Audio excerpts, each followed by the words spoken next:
Patong-patong na reklamong kriminal ang isinampa ng pulisya laban sa 15 taong gulang na namaril sa kanilang paaralan sa Tacloban City. Ang kasama niyang 14 na taong gulang, isa sa ilalim naman sa intensive intervention. May report si Rafi Tima. Kasunod ng walang habas na pamamaril sa San Jose National High School sa Tacloban City na ikinasawi ng 3 mag-aaral, sinampahan na ng kaso ang 15 taong gulang na si alias Rod, isa sa 2 shooter na gumamit ng kalibre 38 na baril. 3 counts of murder, 3 counts of frustrated murder, at multiple counts of serious physical injury ang isinampa sa kanya ng Tacloban Police. The very reason why yung 15 years old is nakakasuhan because it was established that he acted with discernment at nagkaroon po ng certification yung CSWDO po natin. May tool sila in measuring the level of discernment ng mga involved po.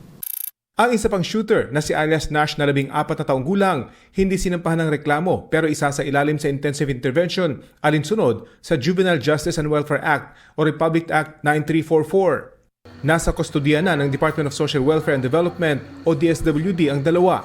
They will stay in one of our shelters na facilities. Actually, it's not even a shelter. It's a facility na talagang nakatuon para sa mga children in conflict with the law. Nitong Lunes, namaril ang dalawa sa loob ng eskwelahan.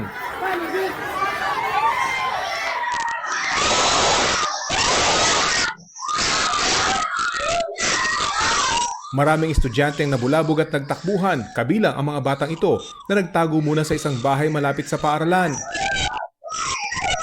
Inakala pa rin ng may-ari ng bahay na may sunog kaya nagkagulo ang mga bata. Halos 30 minuto na natili sa bahay ang mga estudyante kasama ng ibang guro bago ligtas na umalis. Sa komunidad na ito, di kalayuan sa San Jose National High School, nakatira si alias Nash. Tita niya ang nakausap namin dahil wala raw sa kanilang bahay ang ama't ina ng bata. Bagamat mailap sa kamera, sinabi niyang hindi raw okay ngayon ang kanilang pamilya. Kamusta mamang family ngayon? Family side niyo, ma'am? Opo. Ayon sa barangay, madalas na nasa loob lang ng bahay ang bata at walang kahit anong record. Naaalala siya ng isa niyang kababata. Meron nga siyang kalaro, tapos kumuha siyang bato. Sinapon niya yung bato. Bumugo yung ulo. So dati may nakaaro na siya? Opo. Tapos, dati po din, binato niya yung kapatid ko dito ng bato. Tapos tumakbo siya, pumadali na siya. Nagulat po. Gulat ka? Nagulat po. Kasi kakilala ko po siya. Tapos nagadito lang po. So nakakatakot po.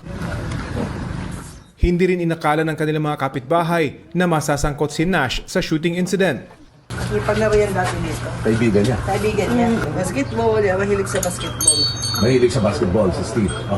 Pero na nagbibinata na siya, nandun lang sa lagi sa loob. Nakikita lang namin lumalabas pag inuutosan.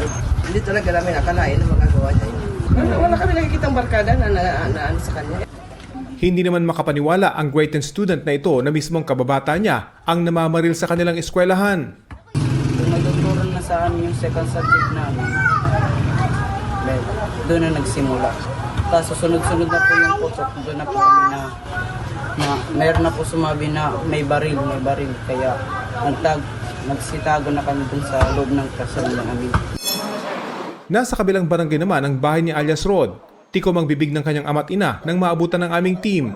Pasensya po sir, hindi po muna ka makakapagbigay ng sa inyo ngayon dahil ang abogado namin, wag lang daw po muna kami magpa-interview. Meron lang ho kayong mensahe sa publiko, sir. Yun lang ho. Wala pa muna sir. Pasensya muna sir. Rafi Tima, GMA News.